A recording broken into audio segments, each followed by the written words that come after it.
Welcome to Unit 2 Psychological Models of Abnormality. This is session number 13. So far, we have finished discussing psychodynamic model of abnormality. From this session onwards, let us start our discussion about the behavioral model of abnormality. Learning objectives, the understanding of the behaviorism, understanding of the basic assumptions of behaviorism, understanding the mechanisms of learning, especially respondent conditioning and operant conditioning. Session outcomes: knowledge of behaviorism, knowledge of the basic assumptions of behaviorism, knowledge of the mechanisms of learning with regard to respondent conditioning and operant conditioning. Now, let us start our discussion about the behaviorism. Behaviorism is one of the important school of thought in psychology. Behaviorism mainly focuses on the study of behavior and behavior as a result of environmental experiences. All these environmental experiences are the outcome of learning.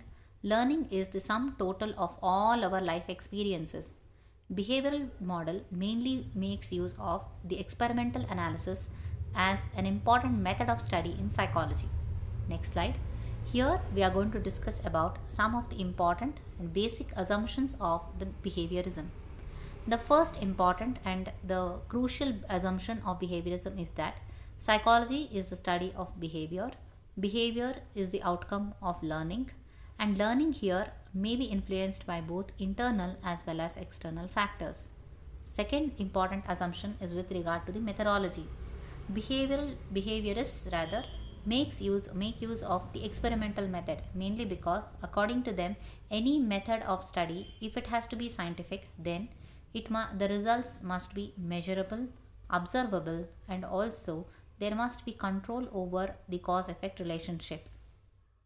Next point, or the third important assumption, according to Watson, the main goal of psychology is prediction and control of behavior.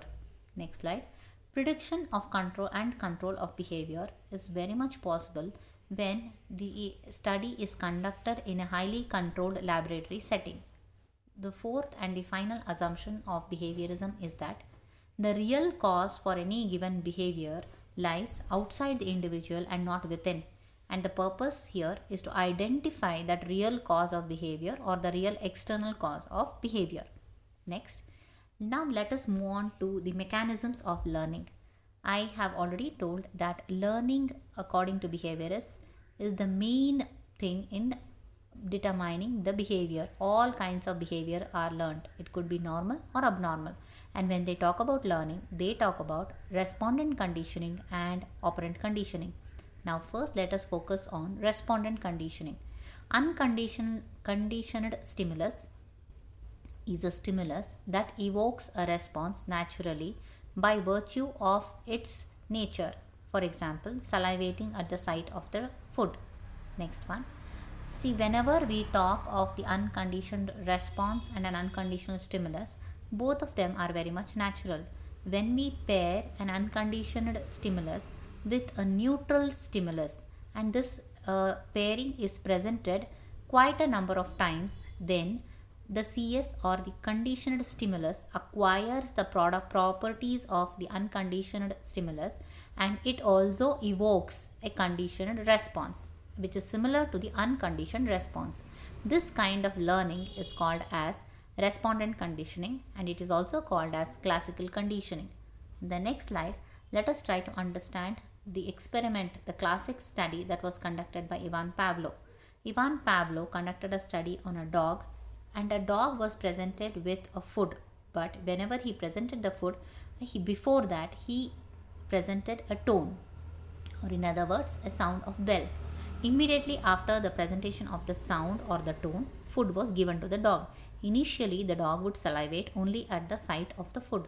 Later on, after repeated pairings of such type, the dog started salivating at the sound of the bell itself. So this is the classic experiment on classical conditioning. Here, food is the unconditioned stimulus. Bell or the tone is the conditioned stimulus. Salivating at the sight of the food is the unconditioned response. Salivating at the sound of the bell is the conditioned response. Okay. The next slide, it shows a schematic representation of the same thing whatever I have told you. Initially it is food causing salivation, then bell plus food causing salivation, then later on bell sound alone causing the salivation. See, bell sound or the tone alone causing the salivation is the conditioned response to a conditioned stimulus. Okay, so this much is about classical conditioning or the respondent conditioning.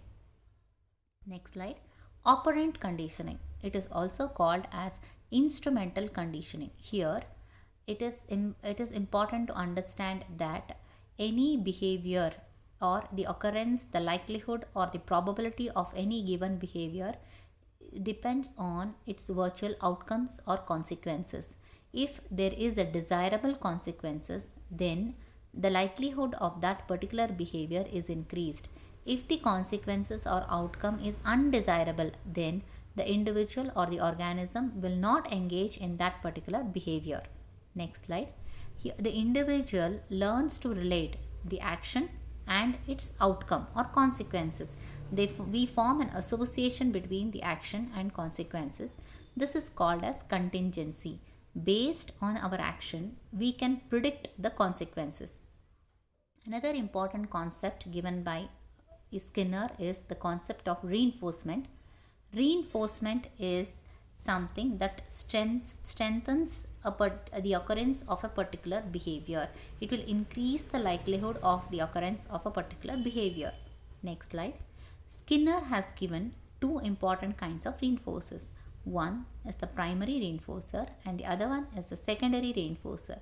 Primary reinforcer is a stimulus that provides satisfaction or that increases the likelihood of occurrence of a behavior, and it is instinctual and it is very natural. For example, when a person is very hungry, then if food is given, then it is a primary reinforcer. Again, when we are very thirsty, water is provided, then water is again a primary reinforcer. Secondary reinforcer is a stimulus that acquires that property of reinforcement because of its association with the primary reinforcer. The best example of secondary reinforcer is money. Money by itself cannot give us any satisfaction, but money can help us to fetch things that will satisfy our instincts. So, money acts as a secondary reinforcer. Summary of this session. To summarize, in this session, we have discussed behaviorism, the basic assumptions of behaviorism, playing a key role in behavior, be it normal or abnormal, mechanisms of learning, especially respondent conditioning and operant conditioning. Thank you.